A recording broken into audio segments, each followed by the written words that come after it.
उपासक को चाहिए कि सत्य भावना से ही भगवान की प्राप्ति होती है, इसलिए असत भावना का त्याग कर दे। जब कोई अधर्माचरण करके धन कमाता है तो ये 15 दोष बिना मोल के उसके पास आ जाते हैं। धर्म से धन कमाने पर और अधर्म से धन कमाने पर अंतर है।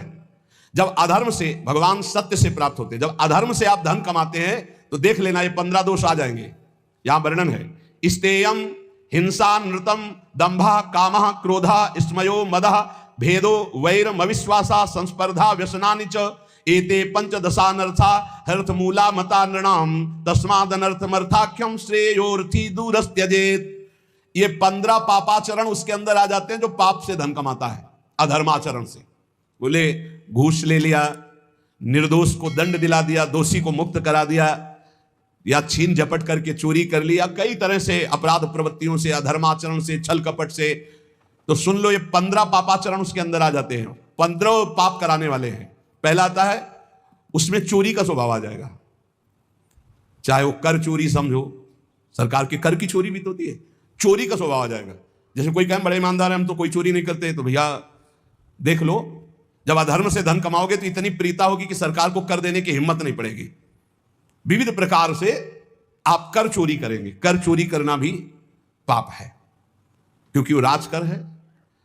यदि उसको धर्म में आप लगा रहे हैं बात अलग है, नहीं तो उसको सरकार को दो, क्योंकि सारी व्यवस्थाएं हैं। कर चोरी को भी चोरी भी कहते हैं। हमें लगता है अगर ना दो तो तुम पकड़े भी जाओगे, बंदी भी बना दो, तुम्हारा धन भी जब्त हो जाएगा ना। तो चोरी अधर्म से धन कमाए पर, अब देखो जो बेचारे सरकारी नौकरी करते हैं तो उनको कटवाने की जरूरत नहीं हो, तो सरकार कर काट के अपने आप ही देती है। जहां अधर्म का धन कमाया जाएगा उसमें कर नहीं दे सकते, फिर वो अधर्म आचरण पाप कराएगा। पहला है चोरी, स्तेयम।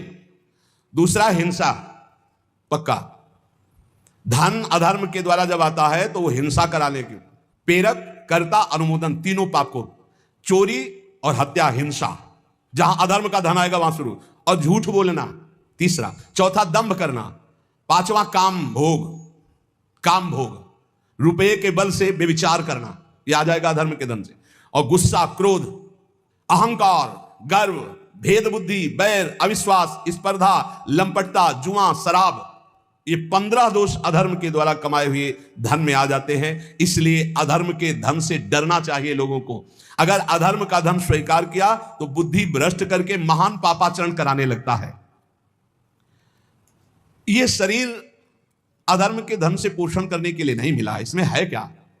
देह स्थिमांस रुदिरे भिमतिम त्यजत्वम जाया सुतादिषु सदा ममताम विमुंच पश्यानिशम जगदिदम क्षणभंग निष्ठम वैराग्य राग रसिको भव भक्ति निष्ठा धर्मम भजस्व सततम त्यज लोक धर्मान सेवस्व साधु पुरुषान जहि काम तृष्णाम अन्यस्य दोष गुण चिंतन मासु मुक्त्वा सेवा कथा रसमहो नितराम पिबत्वम। भाई, शरीर पोषण के लिए धर्माचरण मत करो। ये शरीर कोई खास वस्तु नहीं है। ये शरीर हड्डी मांस और रुधिर का पिंड है। इसे आप अपना स्वरूप मानना छोड़ दें। ये आपका स्वरूप नहीं है। स्त्री पुत्रादि के ये भी कर्म भोग के अनुसार आए हुए हैं, चले जाएंगे, तुम्हारे नहीं हैं। इनको अपना ना माने। इस संसार को रात दिन क्षण भंगुर देखें। यहां कोई वस्तु स्थायी नहीं है, सब नाशवान है। एकमात्र वैराग्य रस के रसिक होकर भगवान की भक्ति में लगे रहे। हर समय भजन में रहो। हर समय कभी भी कोई भी घटना घट सकती है। भगवत स्मरण है तो भगवान को प्राप्त होगे। कह रहे हैं सबसे बड़ा धर्म है भगवान का भजन करना।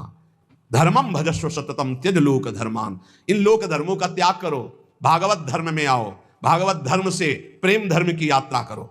निरंतर भजन करना ही सबसे बड़ा धर्म है। और ये भजन साधुजनों के संग से होता है, उनकी सेवा से होता है।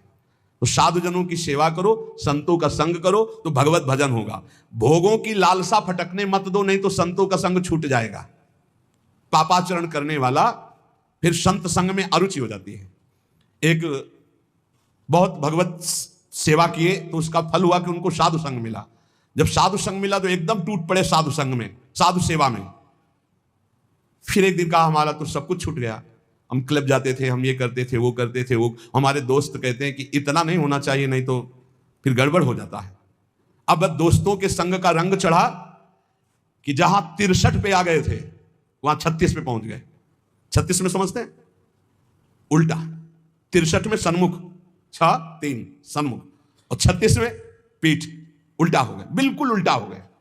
अच्छा, उल्टा जब बुद्धि हो जाती है, उनको समझाओ तब उनको दोस्तों की बात पुष्ट लगेगी कि देखा ना वो कह रहे थे, देखो फंसा रहे थे ना, अब हम थोड़ा हटने की कोशिश की ना तो देखो मीठे मीठे वचन बोलने लगे।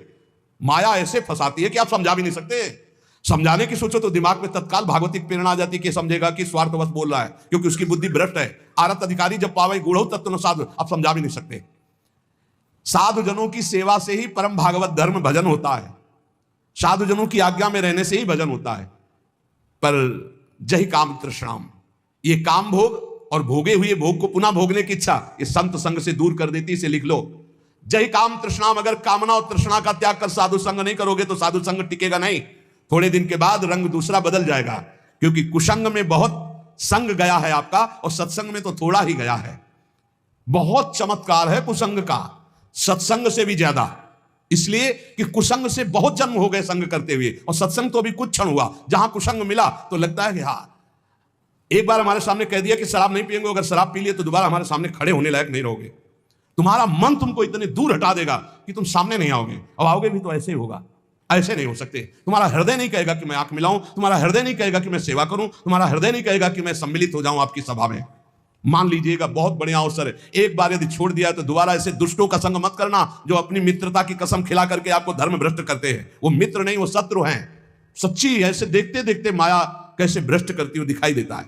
इसलिए साधुजनों का संग करो, पर जही काम तृष्णाम, काम भोग और भोगे हुए भोगों की तृष्णा का त्याग करके, क्योंकि भोगों की लालसा ये साधु सेवा में नहीं टिकने देती। दूसरों के गुण दोषों का चिंतन मत करो, अन्नत से दोष गुण चिंतन मासु मुक्त्वा। प्रभु की सेवा और प्रभु की लीला कथा सुनो और खूब नाम जप करो। कैसे जाना जाए कि इससे भगवत प्राप्ति हो गई? कई बार चर्चा हुई, आज सिद्ध महर्षियों के वचन हैं। ये भगवत प्राप्त हो गया है, उसकी पहचान क्या है?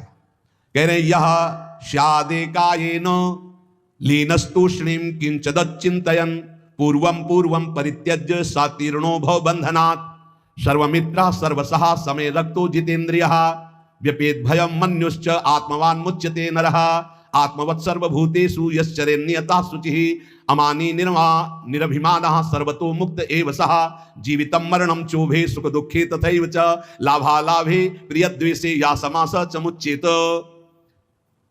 जो स्थूल शरीर और सूक्ष्म शरीर दोनों का त्याग कर चुका है, ना स्थूल शरीर की क्रियाओं से मतलब है, न सूक्ष्म शरीर के चिंतन से मतलब है। बहुत ऊंची स्थिति है, कोई संकल्प विकल्प नहीं, हर समय अलग रहता है स्थूल और सूक्ष्म से। एकमात्र परमात्म स्थिति में वो संसार बंधन से मुक्त हो चुका भगवत प्राप्त महात्मा है।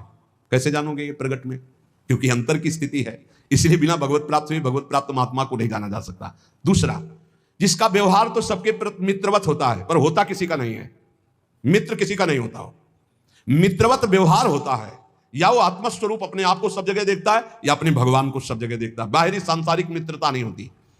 जो भारी से भारी कष्ट में भी मुस्कुरा कर रहता है, सह लेता है, शांत रहता है, ये भगवत प्राप्त महात्मा के लक्षण है। सबसे मित्रता का व्यवहार पर कोई मित्र नहीं है, सब कुछ सह लेगा चाहे जितना कष्ट आवे। ये भगवान की प्राप्ति की वृत्ति है, और उसका मन किसी भी भोग में जाता ही नहीं है।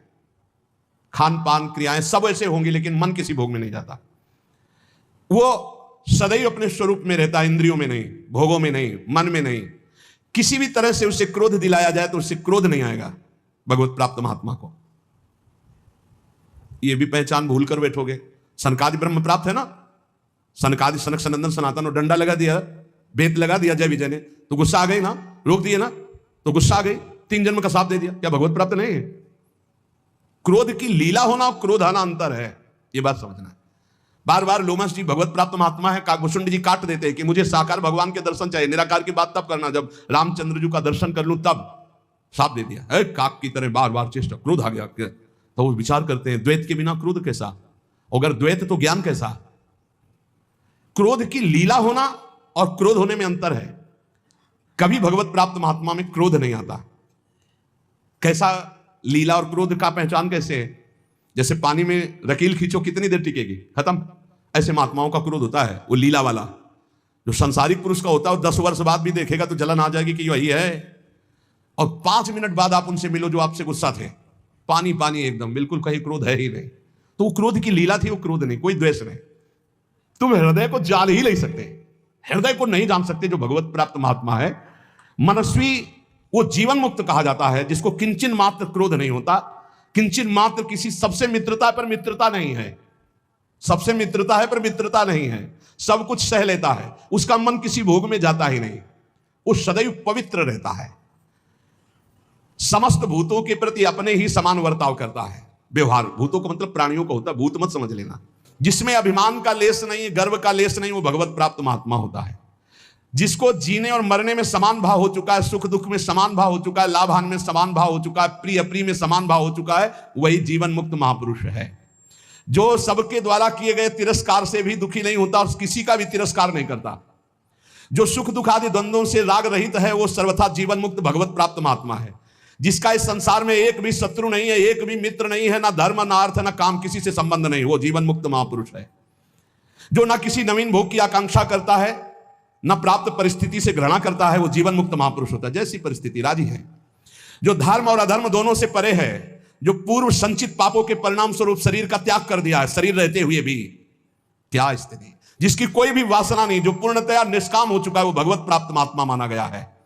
जिसके हृदय में कभी किसी के प्रति दोष दृष्टि नहीं होती, जो अनित्य जन्म मृत्यु को देखता रहता है, जन्म भी अनित्य है, मृत्यु भी अनित्य है, और जरा आदि दोष भी अनित्य है, वो भगवत प्राप्त महात्मा है। इसलिए भगवत प्राप्ति के लिए जोर कसो, खूब नाम जप करो, भगवत चरित्र सुनो और डर हटा दो।